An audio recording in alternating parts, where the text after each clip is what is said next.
How are we getting on, folks? Look at Roscommon, just didn't really go our way. Obviously, look at nap of the day, Jack Holiday fading very, very quickly. Chase and Abbey not getting the run that he wanted. Bold enough, definitely our best performance of the day. Ferdia actually gave us a bit of something to cheer home at 12-1. But look, other than that, it was fairly bog standard, to be quite honest. I'm hoping to change things around. I'm hoping to really start making inroads and hopefully we're going to get in the back of plenty more winners now. Tomorrow it's a double header on the cards between Clonmel and Aintree. I will be covering the two of them. There's some big prices in both of them. There's some nice double figure prices. So with the help of God, we will have something there to really cheer home about. I'm really, really excited about tomorrow. I think it's going to be a great day's racing, and it's definitely going to be one where you just sort of sit back and enjoy the racing, and it's definitely going to be very, very good. And for those who will be having a bet on tomorrow, it's definitely going to be well worth a treat. Now tomorrow there's some very, very nice races on the cards tomorrow. We'll start off with Clonmel. Last time out didn't really go our way, but we're going to try our hand at it again, and we're hopefully going to get it on the money now again. First race off in Clonmel is the 1:15, and this one here I will be sticking with the favourite here, General Claremont, for just getting it up here now for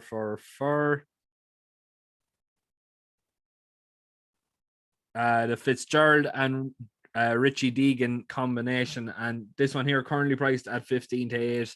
It put in a very, very nice run last time out behind Field de Mott of Elizabeth Doyle.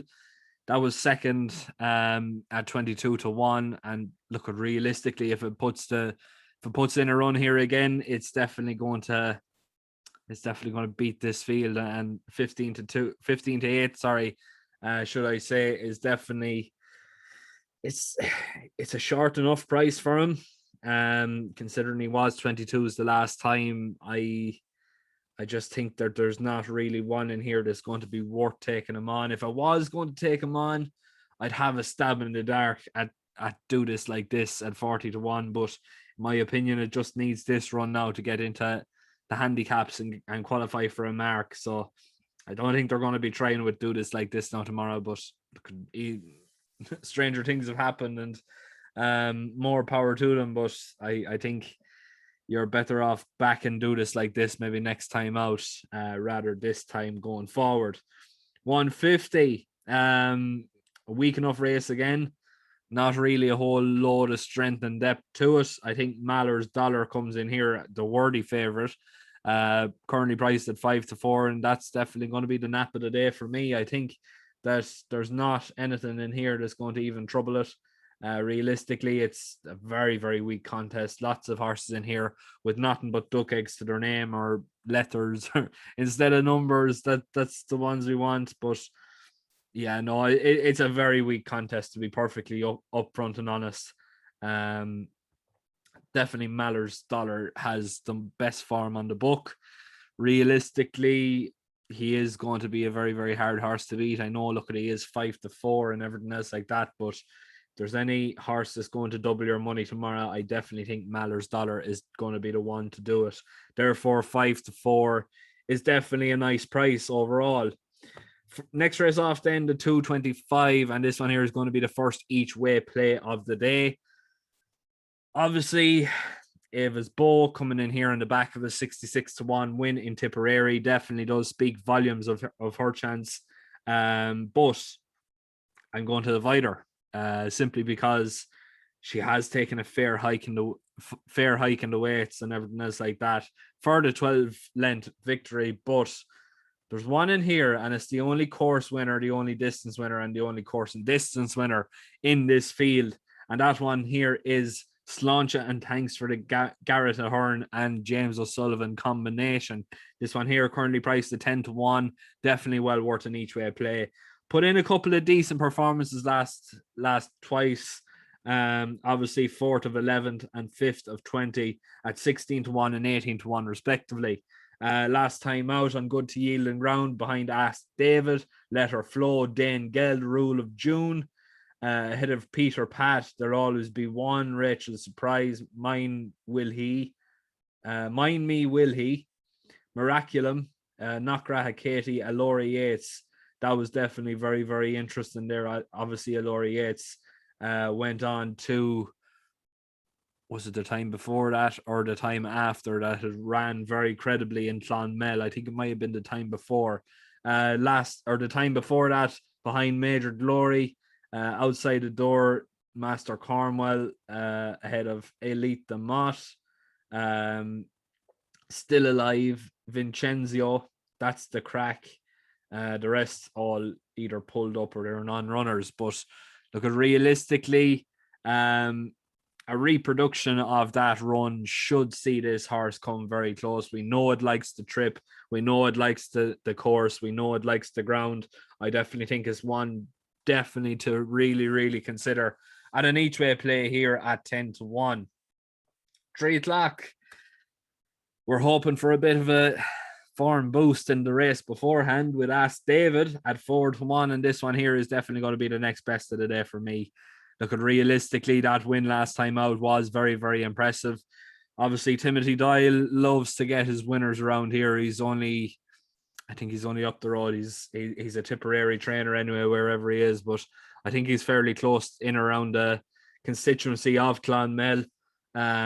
Realistically, like the last run, he put in the best performance of quite some time, and realistically, he will he should put in a fairly decent performance in a course that the trainer loves to get his winners in and loves to get fairly good runs. Look, as you're going to get a good run for your money either way.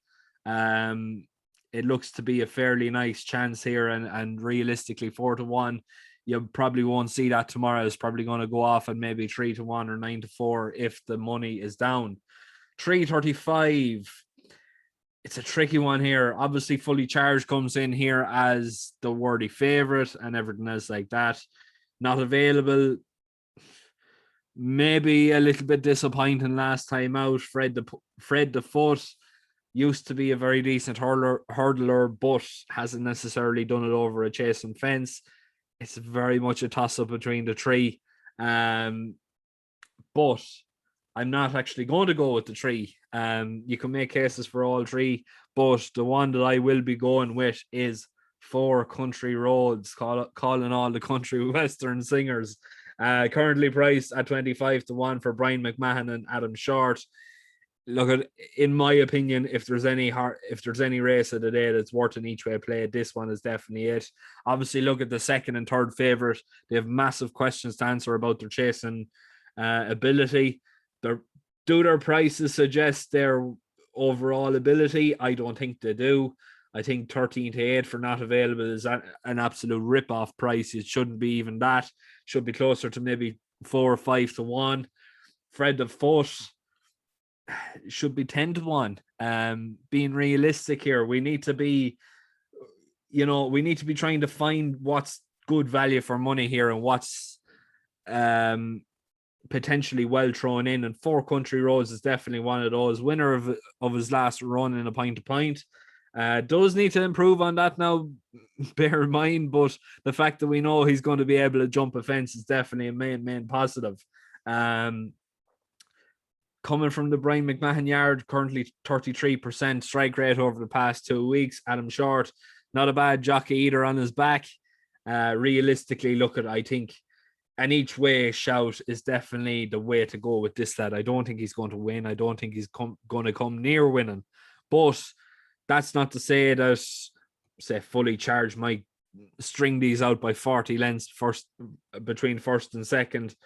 Therefore, it's probably going to be a battle on for second and third. I think maybe if we're in luck, 4 Country Roads might just be able to sneak a place, and therefore 25-1 looks to be the best bet of the race for me. 410. It's a tricky one again. This donk been a little bit frustrating. Is the main standard bearer, is definitely the one to beat. Arvico Blue has course form.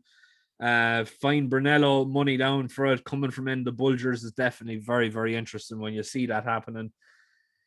The one that I am liking though is Druid's Altar at 9-2 for Joseph O'Brien and Shane Fitzgerald claiming £7.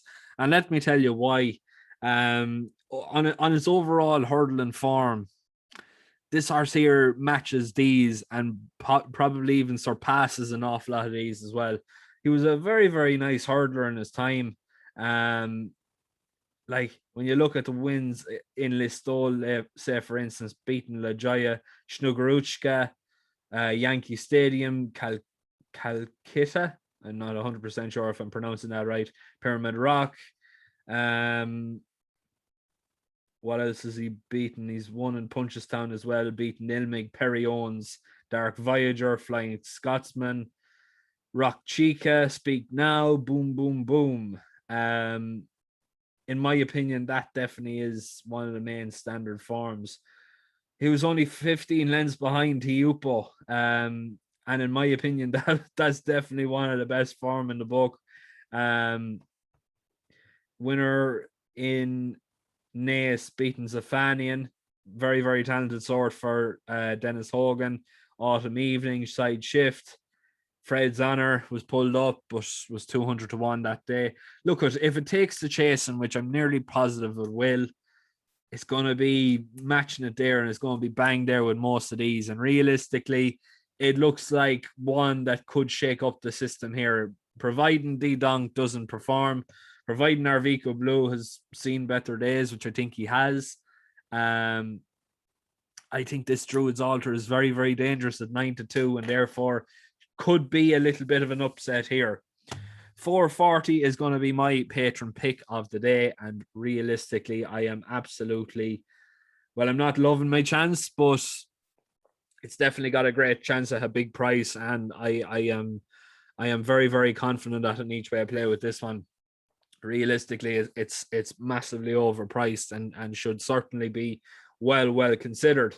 5:10, the last race of the day, and I'm not going to spend too much time on this one. It looks to be a toss-up between Willie Mullins and Denise Foster. I'm going to stick with Willie Mullins for the bumpers. Obviously, look at, he is the king of national hunt racing, and if you go against him, you go against him at your peril. Danny Barcelona, obviously a Shirakan mare. Look, very, very interesting. These Shirakan mares turn out to be very, very talented, and realistically doesn't look to be the most competitive field, and looks like it could be a fairly nice overall winner. Now moving on to Aintree next. We will be covering a few of these. There's some nice 14-1 each way plays in here as well. So just say if you are looking to maybe side Clonmel and look for Aintree, I definitely think there are some very nice opportunities in here as well. First race off the 5:45, and I will definitely be sticking with Mel Rowley and Alex Edwards here with my Bobby the Dazzler, currently priced at 9-4. I think this one here, in my opinion, is the next best of the day. It's the only course and distance winner of the field. Realistically, it put in a very, very nice run last time out. Actually, I stand corrected. There's one other course and distance winner in the field, but it is a 10-year-old, and it is getting on in life. But my Bobby Dazzler is only 6, and he's got plenty more life in the tank yet. Obviously the win last time out, just going into it here, beaten Kimmins by 2.25 lengths, Master Malcolm by another 5 lengths, and Black Minister by another 15 lengths. And realistically, in my opinion, I think that form is just much too good here. Moving on then to the next race of the day. Not going to spend too much time on it. Kai Dodville should be winning this, doing handstands.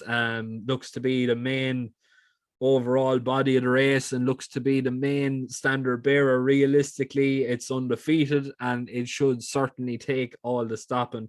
Put in a very, very nice win last time out. Should do the very same again here. Realistically, it looks like it's got it's got more to lose than most of these, and I would definitely be thinking 4-6 is. I know it's short, but it's still small little bit of value there if you want to double it up or treble it up, whatever. Still at a fairly nice price, close enough to even money for me. 650. Interesting here. I was tied up between Bought Before Lunch and Empire the Mold. And I went with Empire the Mold, but I'm sort of questioning whether I did the right thing or not. Look, it was a very, very nice second last time out. Just probably met an improving sort. That Captain Tomcat is definitely, look, he is a bit of a weapon, and he is an almighty sort of a horse. But look, at realistically, it's a much weaker affair here, and I think if the horse can improve any way, shape, or form, or even put up a similar enough effort, considering it's still on the same mark, it's definitely coming in here with a favourite's chance and should definitely take all the stopping at 4-1. I don't think much of these would live up to Captain Tomcat, and realistically, it looks like the one they all have to beat. I cannot see this horse being beaten tomorrow. Looks to be a very, very nice price at 4-1. Now, moving on then to the 725 and first each way play today here. Obviously, Faisal, very, very nice horse for Owen Dial in his time. Since sold on to England and has put in a couple of okay performances for Dr. Richard Newland. But the one that I'm really liking, I'm not necessarily really liking the horse's qualities and everything else like that. I'm more liking the weight and the potential improvement for that weight allowance to allow the horse to run to a decent enough standard.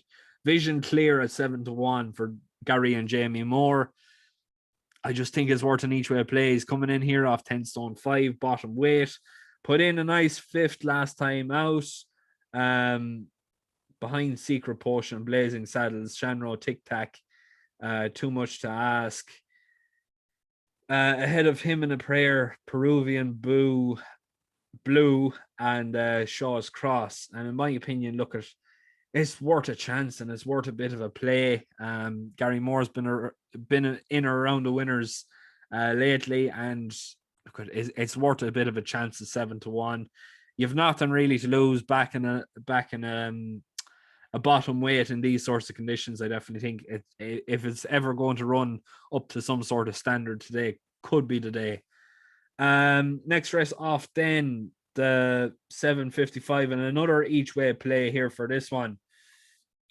A horse I absolutely love, and a horse that I have loved for quite some time. The crack is 90, currently priced at 14-1. This horse absolutely loves good ground and is coming up here good on the racing post for Aintree tomorrow. So fingers crossed, toes crossed, and everything crossed. This crack is 90 is he's going to put in a good performance here. He's been very, very, very consistent over in Ireland. He's put in some very good runs ahead of the likes of Vizio Man for Henry de Bromhead. An awful lot of good, talented handicappers. Powers Bomb for Brian McMahon was one of them as well. I think he was 8 or 9 lengths ahead of him there in Kilbeggan, if I'm not mistaken, off the top of my head. Look, realistically, this horse has got serious potential and has got serious ability. It's just trying to find the key to unlock the door with this one here. Obviously, since his move to England, hasn't necessarily gone to plan, but I'm worried about overlooking him just yet. I think he's got plenty more left in the tank, and all you need to do is just tweak the system a little bit and just play around with things and just let him fire away at fences there, not a bother on him. If he gets into the groove and gets into the swing of things, he's definitely a big play here. 14-1 is a massive each way price. 830. It's a tricky one. Two horses at the top of the market here look to have this in the bag. My First Glance and Catch Me If You Can. I really like the name Catch Me If You Can, and both of them are very well matched. And just so happens, Catch Me If You Can is a much better price at 11-4.